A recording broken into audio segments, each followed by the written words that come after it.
جرمنوں سے کیوں پٹوایا لاکھوں کی تعداد کے اندر؟ معلوم ہوا کہ اللہ کا معاملہ جس قوم سے بھی ہے کووننٹ ہے، وہ میثاق ہے ہمارا اللہ کے ساتھ، میثاق قرآن ہے ہمارا، ان کا میثاق تورات تھی، پکڑو اس کو، خذوا ما آتیناکم بقوۃ، پکڑو اس کو مضبوطی کے ساتھ جو ہم نے تمہیں دیا ہے۔ اگر اس سے بے وفائی کرو گے تو ہم سے کوئی تعلق نہیں، بلکہ تم مجرم ہوگے اصل۔ باقی لوگوں کے پاس تو کتاب ہے نہیں، شریعت ہے نہیں، دین ہے نہیں، ان کو تو پہنچانا تمہارے ذمہ تھا، تم تو ان کو کیا پہنچاتے، خود اس سے بے وفائی کر بیٹھے ہو، لہذا ساری دنیا کی گمراہی کی ذمہ داری بھی تمہارے کندھوں پر ہے۔ یہ ہے وہ جرم جس کی بنا پر سزا ملے گی، سزا کے مستحق ہیں ہم، اور ہم میں سب سے بڑھ کر عرب ہیں جن کی مادری زبان عربی ہے، جن کو صرف نحو پڑھنے کی ضرورت نہیں قرآن سمجھنے کے لیے، وہ تو از دل خیزت بر دل ریزت، براہ راست کمیونیکیشن قرآن سے ہو رہی ہے، وہ بے وفائی کریں تو ظاہر بات ہے مہا مجرم وہ ہے۔ لیکن پھر غیر عرب مسلمانوں میں اس وقت روئے ارضی پر سب سے بڑی مجرم قوم 10 کروڑ مغربی پاکستانی ہے۔ یہ میں ڈنکے کی چوٹ کہہ رہا ہوں اور بہت عرصے سے کہہ رہا ہوں، اس لیے کہ ہم وہ لوگ ہیں کہ جنہوں نے اسلام کے نام پر ملک بنایا۔ کوئی ملک دوسرا دنیا میں اس وقت اسلام کے نام پر نہیں بنا۔ ہم وہ لوگ ہیں پاکستان بنانے کے لیے لاکھوں جانیں مسلمانوں کی کلمہ گوؤں کی گئیں اور ہزاروں عصمتیں لوٹی، اور نہ معلوم کتنی مسلمان لڑکیاں اور عورتیں جو ہے رہ گئی پھر بھی ہمیشہ ہی سکھوں کے پاس، اور وہ آئی نہیں پاکستان اس اسلام کے نام پر۔ اور کیا کیا ہے ہم نے؟ 46 برس ہو گئے، اس کہاں اسلام ہے؟ لہذا اس سے بڑی مجرم قوم عربوں کے بعد ہم یہ کہہ سکتے ہیں ہمارا عام آدمی قرآن نہیں پڑھتا، قرآن جانتا نہیں، ٹھیک ہے، اپلی ہے کچھ نہ کچھ، اس اعتبار سے ان کے بعد نمبر ہمارا ہے، لیکن باقی پوری دنیا کے مسلمانوں سے بڑھ کر مجرم ہیں۔ اور ہم اصل میں نہ صرف یہ کہ خود اپنے حصے کے مجرم ہیں، بھارت کے مسلمانوں کا بھی سارا وبال ہماری گردن پر ہے۔ آج میں چاہتا ہوں کہ اس کو آپ اچھی طرح نوٹ کر لیں۔ بھارت کے مسلمانوں نے، جسے آپ فرض کفایہ کہتے ہیں، نماز جنازہ فرض کفایہ، چند لوگوں نے بھی کسی مسلمان کی نماز پڑھ لی تو سب کی طرف سے ادا ہو گئی، کسی نے بھی نہیں پڑھی تو سب مجرم ہو جائیں گے، بستی کے سب لوگ مجرم ہو گئے۔ بھارت کے مسلمانوں نے فرض کفایہ ادا کیا جب پاکستان بنوا دیا آپ کو، اور اس کی قیمت آج بھی وہ دے رہے ہیں، کھلے نعرے لگ رہے ہیں، مسلمان کے 2 استھان، پاکستان یا قبرستان، تیسرا کوئی جگہ نہیں۔ ڈنکے کی چوٹ کہا بابری مسجد کے بعد LK اڈوانی نے، ہم ساری مسجدیں گرا دیں گے ہندوستان میں، کوئی مسجد باقی نہیں چھوڑی۔ ڈنکے کی چوٹ اعلانیہ، یہ سب کچھ ہو رہا، اور یہ نعرے تو نہ معلوم کب سے لگ رہے، اور نہ معلوم کب سے میں یہاں ان مسجدوں کے اندر بھی اور اپنی تقریروں میں غور کرتا رہا کہ کیا وہاں ہو رہا، لیکن ہمارے تو کان پر جوں نہیں ریگتی، ہمارے تو وہی دھندے ہیں، وہی کاروبار ہے، اپنا بزنس ہے، اس کے سارے مسئلے ہیں، اس کی اپنی بلڈنگیں ہیں، اپنی موٹریں ہیں، اپنے ٹیلی ویژن ہے، اپنے کئی کورسز کے ڈنرز ہیں۔ اللہ خیر صلاح، ہمیں بحث کیا اسلام سے؟ تو بتائیے ہم سے بڑا مجرم کون ہوگا؟ آج جو کچھ ہندوستانی مسلمان پر بیت رہی ہے اس کا جرم ہمارے کندھے پر۔ یہ میں جذباتی انداز میں نہیں کہہ رہا، میں تو 2 اور 2 4 کی طرح ثابت کر سکتا ہوں۔ انہوں نے فرض کفایہ ادا کر دیا، اور اس وقت یاد کیجئے مولانا ابوالکلام آزاد، مولانا مدنی، جمعیت علماء ہند کے علماء اپنے تقدس اور اپنے تدین اور اپنے تقوی کے اعتبار سے انکوسچنیبل، کوئی شک و شبہ نہیں ہو سکتا ان کی نیت پر اور ان کے تقوی پر اور کردار پر۔ انہوں نے کیا کہا تھا؟ یہی کہا تھا کہ یہ پاکستان بنا کر تم مسلمانان ہند کو 3 حصوں میں تقسیم کر دو گے۔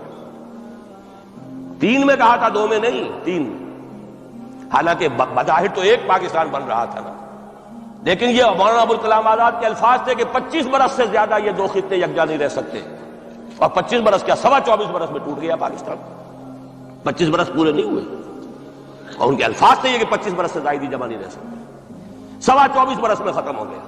16 دسمبر 1970 کو پاکستان ختم ہو گیا کہ نہیں ہو 71 کو۔ بہرحال نوٹ کرنے کی بات ہے، انہوں نے، ہم نے کیا کہا تھا؟ میں بھی مسلم لیگی تھا، میں نے بھی نعرے لگائے ہیں، چاہے غیر شعوری دور تھا، ہائی اسکول اسٹوڈنٹ تھا، پاکستان کا مطلب کیا، لا الہ الا اللہ، فلک شگاف نعرے لگائے ہیں، اور نوائے وقت کا پرچہ انتظار کرتے تھے اسٹیشن پر کھڑے ہو کر، حصار ریلوے اسٹیشن کے اوپر، کہ اب گاڑی آئی اور اب نوائے وقت لیا اور پھیل گئے پورے شہر میں اس کو پہنچانے کے لیے۔ ہم کیا کہا کرتے تھے؟ جی نہیں، 2 طرف سے پاکستان جو ہے مضبوط پاکستان ہوگا، ہندوستان میں کسی ہندو کو جرت ہوگی مسلمان کے لیے کوئی میلی نگاہ سے دیکھنا؟ وہ سارے خواب کہاں گئے؟ وہ تو حرم ہوئے۔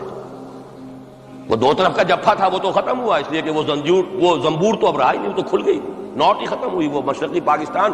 اور حال یہ ہے کہ آپ کی وزیر اعظم بنگلہ دیش نے یہ بھی پسند نہیں کیا کہ بابری مسجد پر جو بیان تھا وہ نواز شریف صاحب کے ساتھ مشترک بیان دے دیں۔ یہ اشتراک بھی دنیا کے سامنے نہ آ جائے کہ مشرقی پاکستان سابقہ اور اس وقت بنگلہ دیش کی وزیر اعظم اور مغربی پاکستان جو اب وٹ ریمینز آف پاکستان کے تحت صرف پاکستان ہے، اس کے وزراء اعظم نے مشترکہ بیان دے دیا، یہ بھی نہیں آنا چاہیے۔ یہ حال ہے ہمارا۔ حالانکہ بات اپنی جگہ پر کوئی ایسی نہیں تھی، کوئی سیاسی نہیں، ایک مذہبی معاملے کے اوپر اظہار رائے کرنا تھا، انہوں نے کہا نہیں آپ کے ساتھ مشترک بیان نہیں دوں گی، نہیں دیا۔ تو وہ جو تھا دو طرف سے جب تھا وہ تو سن 71 میں کھل گیا۔ جو ہمارا حال ہے وہ تو ہونا ہی تھا۔ یہ ملک بنا اسلام کے نام پر، اس کا استحکام ہو سکتا تھا تو صرف اسلام کی بنیاد پر ہو سکتا تھا۔ اسلام سے غداری کی، لہذا یہاں تو اب قومیتیں ہیں، یہاں تو اب ایتھنک اور ریجنل اور نہ معلوم کس کس قسم کی اور لنگوسٹک جو ہے نیشنلٹیز ہیں، نیشنلزمز ہیں، وہ جو ایک امت ایک وقت میں بن گئی تھی، ایک قوم مسلم قوم ہندو کے مقابلے کے لیے، وہ تو ختم ہوئی۔ اور حال کیا ہو گیا ہے، اس سے پہلے بھی کبھی کبھی ہندو مسلم فسادات ہوتے تھے۔ کیا سندھ سے مسلمان نہیں پہنچ جاتا تھا وہاں ریلیف کے لیے؟ کیا پنجاب سے اور سرحد سے مسلمان نہیں جاتے تھے؟ بہار نہیں گئے تھے؟ کیا کانپور کی مسجد شہید ہوئی تھی 1915 میں تو پوری ہندوستان سے مسلمان نہیں پہنچے؟ آپ کیا کر رہے ہیں؟ مندر گرا دیے، یہاں بڑی بہادری کا کام کیا، مندر گرا دیے، شرم سے ڈوب مرنے کا مقام ہے۔ یہاں بھی گویا کہ ہم اپنے عمل سے اسلام کی مخالفت کر رہے ہیں۔ اسلام تو اجازت نہیں دیتا، آپ کسی اور کے جرم کی سزا کسی اور شخص کو نہیں دے سکتے۔ ہمارے پاس تو یہ سیکریٹ ٹرسٹ ہے، یہ لوگ ذمہ وہ اپنے آپ کو منواتے نہیں، لیکن ہمارے تصور سے، اسلام کے تصور سے ذمہ ہے۔ ان کی جان، مال، عزت، آبرو، ان کی عبادت گاہوں کی حفاظت کا ذمہ ہے ہمارا۔ ایک بڑی بہادری کی ہے، ذرا سوچئے تو صحیح کیا دنیا نے سوچا ہوگا، اور نتیجہ کیا نکلا؟ اگر کسی درجے میں بھی بابری مسجد کی شہادت پر کوئی دنیا میں کوئی رائے عامہ ہو سکتی تھی کوئی ہندوستان کے خلاف، ختم ہو گئی۔ جو انہوں نے کیا 10 گنا تم نے کر لیا۔ تم نے ایک مسجد گرائی ہے، تم نے اتنے 100 کہتے ہیں، پتہ نہیں مجھے تو معلوم نہیں 100 گرائے کتنے گرائے ہیں، بہرحال جتنے مندر تھے تم نے گرا دیے۔ فرق کیا ہے؟ ایک کردار ہے تمہارا، ایک ہی تمہارا اخلاق ہے، ایک ہی تمہارا معیار ہے، کوئی فرق ہی نہیں۔ بلکہ وہاں تو کم سے کم یہ تو رہا ہے، دنیا کی آنکھوں میں دھول ڈالنے کے لیے کم سے کم یہ کہ فارن منسٹری جو ہے اس نے ڈیزائن کیا، ہم نے مان لیا کہ ہم نہیں کر سکے، ہم مجبور ہیں، حالانکہ سب ان کی اجازت سے ہوا ہے، بلکہ ان کی ملی بھگت سے ہوا ہے۔ لیکن یہ کہ کلیان سنگھ نے فوراً استعفیٰ دے دیا، منسٹری ختم۔ پھر وہ بھارت کی مرکزی حکومت نے اور بھی پارٹیز کو بھی بین کر دیا، اور اس کے بعد یہ ہے کہ انہوں نے حکومتیں بھی 3 اور صوبوں کی توڑ دی۔ وہ تو سرخرو ہو گئے پوری دنیا کی جو رائے عامہ ہے، ہم اس کے سوا کیا کر سکتے ہیں؟ ہمارا ایک دستور ہے، دستور میں جو بھی صوبائی حکومت ہوتی ہے اس کی اجازت کے بغیر ہم فوج بھیج نہیں سکتے۔ وہاں پہ صوبائی حکومت تھی، اس نے ہمیں یقین دہانی کرائی تھی، سپریم کورٹ کو بھی یقین دہانی کرا دی تھی کہ مسجد کو کچھ نہیں ہوگا، تو ہم تو اس کے اوپر ڈیپینڈ کر رہے تھے۔ ہے سب جھوٹ، سب کو پتا تھا جو کچھ ہوگا، اندر خانے ملی بھگت تھی۔ لیکن یہ ہے کہ کم سے کم انہوں نے فیس سیونگ کے لیے ان کے پاس مواد موجود ہے، آپ کے پاس تو وہ بھی نہیں۔ آپ کے تو اخبارات نے لکھا ہے کہ کارپوریشنز کے ٹریکٹرز جو ہیں گئے ہیں گرانے کے لیے، اور وزراء جو ہے، ایک وزیر کا نادر پرویز کا تو نام آیا ہے، اخبار میں خبر تھی، ہم نے بھی پڑھی تھی، فوٹو بھی دیکھا تھا کہ وہ خود ہاتھ میں پھاوڑا لے کر جو ہے وہ منظر گرانے کے لیے چلے۔ یہ جو صورتحال ہے جان لیجئے، اس وقت میں آپ کو بتانا چاہتا ہوں، ہندوستان کے مسلمان پر تو جو قیامت بیت رہی ہے۔ میں نے اپنا ایک تاثر کچھ عرصے پہلے یہاں شاید بیان کیا تھا، رہا ہے میرا تاثر، اور وہ ہے اصل میں وہ لاسٹ سپر جو ہے انجیل میں جس کا تذکرہ ہے حضرت مسیح علیہ السلام نے جو آخری کھانا رفع سماوی سے قبل کھایا ہے اس باغ میں جہاں روپوش تھے اپنے حواریین کے ساتھ۔ تو اس میں یہ الفاظ آئے ہیں، میں نہیں جانتا صحیح ہیں غلط ہیں، وہ ایک علیحدہ بات ہے، کہ آپ نے وہ روٹی توڑی اور کہا کھاؤ، eat and this is my flesh, یہ میرا گوشت ہے، کھاؤ۔ اور اس کو کہتے ہیں وائن، کوئی مشروب ہوگا جو بھی ہوگا، ڈالا کہ پیو، drink and this is my blood. میرا احساس ہمیشہ یہ رہا ہے، اس کے بعد کچھ ماند پڑ گیا جب یہاں مسلمان نے یہاں مارا ہے اور کچلا ہے اور زندہ آگ میں جلایا، پھر بات ختم ہو گئی، میرے دل کے اوپر سے وہ احساس ختم ہو گئی۔ وہاں ہندو کے ہاتھوں جب مسلمان کے ساتھ یہ کچھ ہوتا تھا تو پھر جب میں کھانا کھاتا تھا محسوس کرتا تھا کہ میں ہندوستانی مسلمان کا گوشت کھا رہا ہوں اور ہندوستانی مسلمان کا خون پی رہا ہوں۔ یہ ہمیں عیش جو یہاں حاصل ہے، جو آرام حاصل ہے، جو ہمیں یہاں پر سہولتیں حاصل ہیں، جو معاشی اس کی کاسٹ پر ہے۔ اس نے آپ کو یہ ملک لے کر دیا اور آج تک اس کی قیمت ادا کر رہا ہے، اور ہم جو ہے عیش کر رہے ہیں، گل چھرے اڑا رہے ہیں۔ یہاں جس کے پاس 2 پیسے ہو گئے برقع اتار کے اس نے پھینک دیا، یہ معلوم ہوتا ہے کہ یہ تو مفلسی کو چھپانے کا ذریعہ تھا۔ 4 پیسے ہوں، اچھے کپڑے پہنے ہوئے ہوں، میک اپ صحیح کیا ہوا ہو، تو پھر برقعے کی کیا ضرورت ہے؟ اور میں نے شاید سنا ہے آپ کو، مجھ سے تو چند لڑکیوں نے یہ الفاظ کہے باقاعدہ۔ میں جب پریکٹس کرتا تھا منگومری لاہور میں کرشن نگر میں، تو ایک گھرانے کی، اور مجھے معلوم ہوا کہ ان کے والد انتہائی نیک تہجد گزار، کئی لڑکیاں تھیں بہنیں، ایک ہی تقریباً عمر 200 سے 1.5 سال کی، کبھی وہ آتی تھی کلینک میں میرے تو برقعے سمیت، کبھی آ رہے ہیں تو بغیر برقعے کے۔ میں نے پوچھا یہ کیا تماشا ہے آپ لوگوں کا، کبھی بغیر برقعے کے کبھی برقعے سمیت۔ صاف جواب دیا، میں ان کے الفاظ کوٹ اینڈ کوٹ میں ان کے الفاظ کوٹ کر رہا ہوں، ڈاکٹر صاحب جب ہمیں کوئی میک اپ کرنے کا، کپڑے بدلنے کا موقع نہیں ملتا تو ہم برقع پہن لیتے ہیں، اور جب ہمیں موقع ملتا پھر ہم برقع کھائے کو پہنتے۔ تو گویا کہ اس کو چھپانے کا ذریعہ برقع ہے کہ کپڑے میلے ہیں، میک اپ نہیں کیا تو لہذا برقع پہن لیا۔ یہ ہے حال پاکستان میں اسلام کا جو ہم نے بنایا ہے۔ تو میں جو کچھ دیکھ رہا ہوں وہ یہ ہے کہ ہندوستان میں تو قیامت، اب وہاں جو آفیشیل فگرز ہیں 1000 1200 کتنے ہیں، لیکن کم سے کم 10,000 آدمی، اور اب یہ چین ہے فسادات کی۔ کل کے اخبار میں احمد آباد کی تھی، کبھی کہیں ہے کبھی کہیں ہے، اور واقعہ یہ ہے کہ تبصرے یہ ہو رہے ہیں کہ ہندو فنڈامنٹلزم از آن دی رائز۔ یہ جو کچھ ہوا ہے، جتنا بھی اس کے اندر ان کو گرایا گیا ہے، ان کی حکومتیں گرائی گئی ہیں، اس سے انہیں تقویت حاصل ہوگی۔ They are getting stronger and stronger. Congress کے لیے اب اپنی جو ہے جان بچانی مشکل ہے، اور اس وقت سب سے بڑا ان کے لیے جو ہو گیا وہ یہ ہے کہ وہ کمیونسٹوں کی سپورٹ کے بغیر چل نہیں سکتے، اور کمیونسٹ جو ہے وہ ان کی جو اس وقت وہ امریکہ کے زیر اثر جو اپنی اکنامک پالیسیز چینج کر رہے ہیں اس کا ساتھ دینے کو تیار نہیں، تو یہ ڈائلیما ہے۔ جبکہ ادھر جو ہے وہ بالکل جو ہندو ذہن ہے وہاں کا ریوائولسٹ ذہن وہ پوری طریقے سے قائم۔ تو اب اس وقت میں اس کے حوالے سے عرض کر رہا ہوں کہ ہندوستان اور پھر پاکستان کو علیحدہ نہ سمجھیے، اس لیے کہ ہندوستان کو اگر انہوں نے مسلمانوں سے یا اسلام سے خالی کرا لیا تو پھر ان کے بعد ان کا ٹارگٹ جو ہے پاکستان تو ہے ہی ہے، ہم تو ان کے ٹارگٹ نمبر 1 ہیں۔ ذہناً انہوں نے کبھی پاکستان کو تسلیم نہیں کیا، اور ہمارا اب ساتھی ہے کون؟ اللہ پر تو نہ یقین نہ اس سے ہمارا تعلق، جو معاملہ نہ دارت سخن آشنا نہ باشد۔ اللہ سے تعلق کیا ہے ہمارا؟ اللہ سے کون سی دوستی ہے؟ اللہ کیوں ساتھ ہے ہمارا؟ ہم تو مجرم ہیں نمبر 1 اس کے، اور باقی دنیا میں جن پر سہارا تھا، جن پہ تکیہ تھا، وہی پتے ہوا دینے لگے۔ وہ تو بالکل امریکہ کی پالیسی معلوم ہوتی ہے کہ ہمیں تو ہاتھ پاؤں باندھ کر جیسے ہندو کے سامنے ڈال دیا جائے۔ کبھی وہ ٹیررسٹ اسٹیٹ قرار دینے کی دھمکی آ جاتی ہے، فیلرز کی شکل میں آ جاتی ہے۔ یہ فیلرز دیے جاتے ہیں اس لیے تاکہ بات پہنچ جائے۔ اگر صرف بات اس طریقے سے انڈائریکٹلی پہنچنے سے مطلوبہ مقصد حاصل ہو جائے تو خام خواہ براہ راست کہنے کی ضرورت کیا ہے؟ وہ مطلب تو حاصل ہو۔ سب نے سجدہ سہو کیا ہوا ہے، ہمارے ہاں ہر ادارہ سجدہ سہو کر چکا امریکہ کے سامنے، ٹوٹل سرنڈر۔ اور یہ بات جو قاضی حسین احمد صاحب کہہ رہے ہیں 100% درست ہے، 100% درست ہے۔ ٹوٹل سرنڈر، چاہے وہ بے نظیر ہو، چاہے وہ نواز شریف ہو، اور چاہے وہ کوئی اور ادارہ ہو آپ کا جو یہاں پہ قوت کا اصل سرچشمہ ہے اور منبع ہے، سب کے سب 100% جو ہے اس کے سامنے سجدہ کر چکے ہیں۔ یہی وجہ ہے کہ وہ بے نظیر کا ساتھ نہیں دے رہے۔ بے نظیر کا ساتھ کائے کو دے؟ اگر نواز شریف ان سے بڑھ کر، ہم بھی ہیں دربار کے، اگر یہ کہنے کے لیے وہ ان سے بڑھ کر تیار ہو تو اسے کیا ضرورت پڑی ہے؟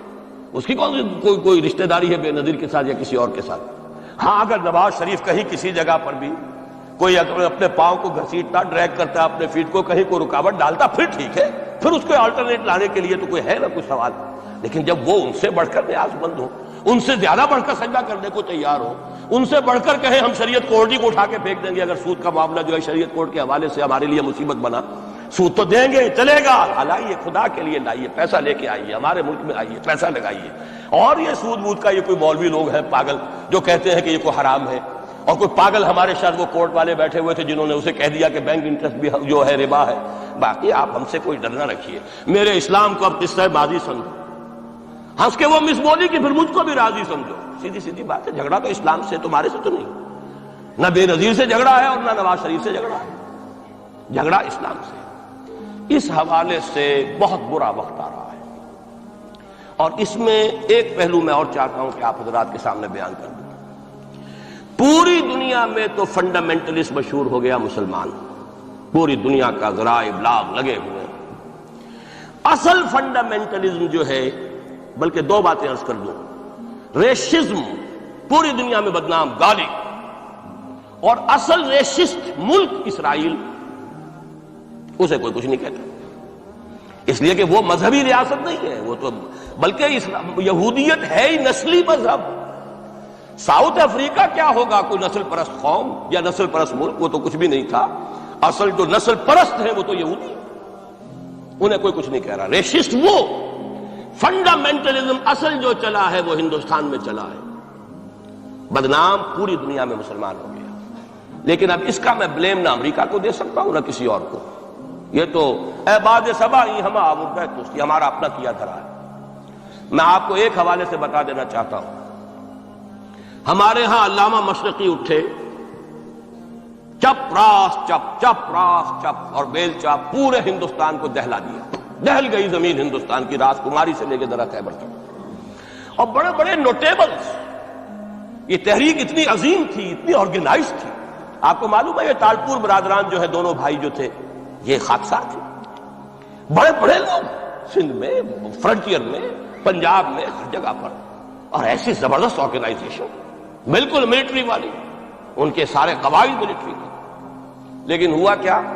آر ایس ایس 1925 میں قائم ہوئی ہے، اسی کے رد عمل میں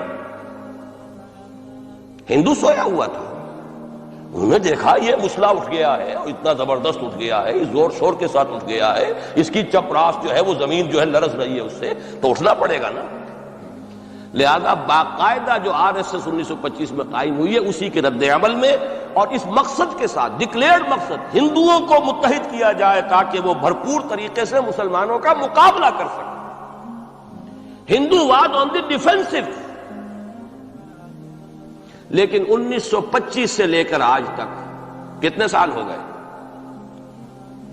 67 برس تک ایک جماعت کا حوصلہ دیکھیے، اس کا ظرف دیکھیے، آج تک سیاست میں حصہ نہیں، پاور پالیٹکس سے کوئی تعلق نہیں۔ 67 لانگ ایئرس، اتنی فالوئنگ ہے کہ ویسٹ میں تو اتنی موٹی موٹی کتابیں چھپی، شکاگو یونیورسٹی سے اتنی موٹی کتاب تھی، برادرہڈ ان سیفرن، آر ایس ایس کے اوپر ڈاکومنٹ۔ 25 لاکھ ان کا اس وقت کارڈر موجود ہے جو کہ ان کا ٹرینڈ ہے، والنٹیئر۔ لیکن وہ جماعت الیکشن میں نہیں آئی۔ کچھ اپنے اثر تحت کچھ اور لوگوں کو لڑو، اور آپ نے نام بھی نہیں سنا ہوگا، اس کے 3 امیر یا گرو جو ہے گزر چکے ہیں، تیسرا ہے اس وقت۔ پہلا ڈاکٹر بالی رام ہیجواڑ، کسی نے نام سنا آج تک؟ کوئی پرسنل پبلسٹی کی کوشش کی اس میں، کام۔ دوسرا مہادیو گولوالکر گرو جی، کسی نے نام بھی نہیں سنا ہوگا۔ اس وقت کون ہے؟ بالا صاحب دیورس۔ یہ 3 ان کی عمارتیں کہہ لیں یا جو بھی کہہ لیں، خلافتیں ہیں جو آئی ہیں، اور ایسا منظم نظام ہے، لیکن کہیں سیاست میں سے ہمارا فنڈامنٹلسٹ سیاست کے میدان میں آ کے زیرو ہو چکا۔ پہلے تو علامہ مشرقی اٹھے تھے، وہ تو ویسے ہی ایک جوش کے اندر آ کر ایک خاص جذباتی کیفیت میں اپنی موومنٹ کو کال آف کر کے بیٹھ گئے۔ 10 لاکھ آدمی، غالباً 10 لاکھ کی فگر تھی، 10 لاکھ یا 1 لاکھ جتنے بھی تھے، میں فگر کے بارے میں نہیں کہہ سکتا، دلی میں جمع نہیں ہوں گے تو میں پارٹی کو ڈسبینڈ کر دوں۔ وہ چند افراد کی کمی رہ گئی تھی اس فگر سے، تو اسی غصے میں آ کر پارٹی ڈسبینڈ، ختم۔ اب وہ خاکسار ہمارے ہاں تو رہ گئے، کبھی کسی خاص سیریمنی کے موقع پر کچھ سلامی دینے کے لیے چپراس کرتے آ جاتے ہیں بیچارے، وہ ان کے تو کوئی نام و نشان بس اس معنی میں ہے کہیں، اللہ اللہ خیر۔ اصل فنڈامنٹلسٹ آرگنائزیشن جماعت اسلامی ابھری، لیکن اس نے پاکستان میں آدمی پاور پالیٹکس کے اس کے اندر اپنے آپ کو دفن کر کے زیرو کر دیا۔ وہاں یہ معاملہ چلتا، یہ ہے اصل میں جو فرق آپ کو سمجھنا ہے۔ یہ 1925، یہ جو دوسری جماعتیں ہیں، وی ایچ پی ہے، وشوا ہندو پریشد، یہ اس کی ایک ذیلی تنظیم ہے، جیسے جماعت اسلامی کی ذیلی تنظیمیں ہیں اسی طرح کی ذیلی تنظیم ہے۔ آر ایس ایس خود کبھی نہیں آئی پالیٹکس میں، اور 2 مرتبہ تاریخ میں اس کو بین کیا جا چکا ہے ہندوستان میں، چونکہ آر ایس ایس کا آدمی تھا جس نے گاندھی کو ایسیسینیٹ کیا تھا 1948 میں، دی پارٹی واز بین۔ اس کے بعد جب اندرا گاندھی کا دور آیا ہے وہ ایمرجنسی کا، اس میں بھی پارٹیز اس نے بین کی تھی، آر ایس ایس بھی بین ہوئی ہے، لیکن ہر مرتبہ پہلے سے زیادہ ابھر کر آئی ہے۔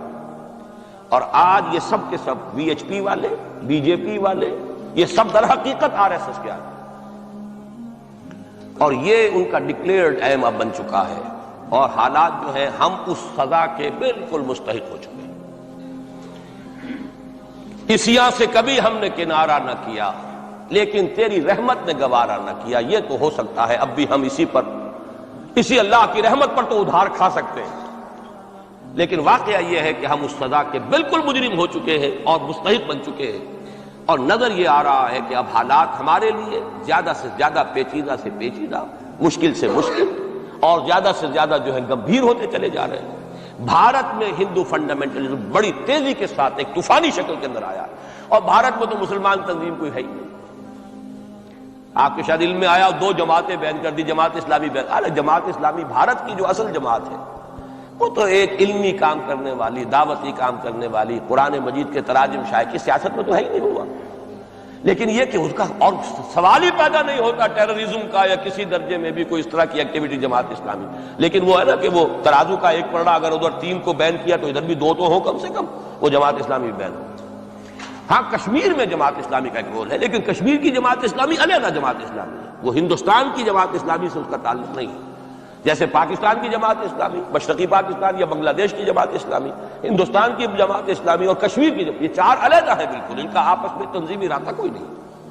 کشمیر کی جماعت اسلامی یقیناً ہے، اور یہ سمجھتا ہوں میں، اور یہ صحیح بات ہے، بعض تبصرہ نگاروں نے لکھی بھی ہے کہ اصل میں اس وار سے انہوں نے کشمیر کے مسئلے میں جب یہ بین کیا ہے وہاں کی 3 ہندو جماعتوں کو، تو اس کے ساتھ ہی 2 مسلمانوں کو ایک لپیٹ میں لے کر پارٹیز کو، تو کشمیر میں جو جماعت اسلامی چونکہ ابھی تک وہ بینڈ نہیں تھی، اور جماعت اسلامی کا آرگنائزیشنل جو ہے بیکنگ مل رہی تھی حزب المجاہدین کو، جو وہاں پر جو بھی اس وقت جو جد و جہد کر رہی ہے، لہذا اس کو کمزور کرنے کے لیے کیا ہے۔ لیکن یہ کہ ہندوستان میں کوئی مسلمانوں کی لیڈرشپ ہے ہی نہیں، سارے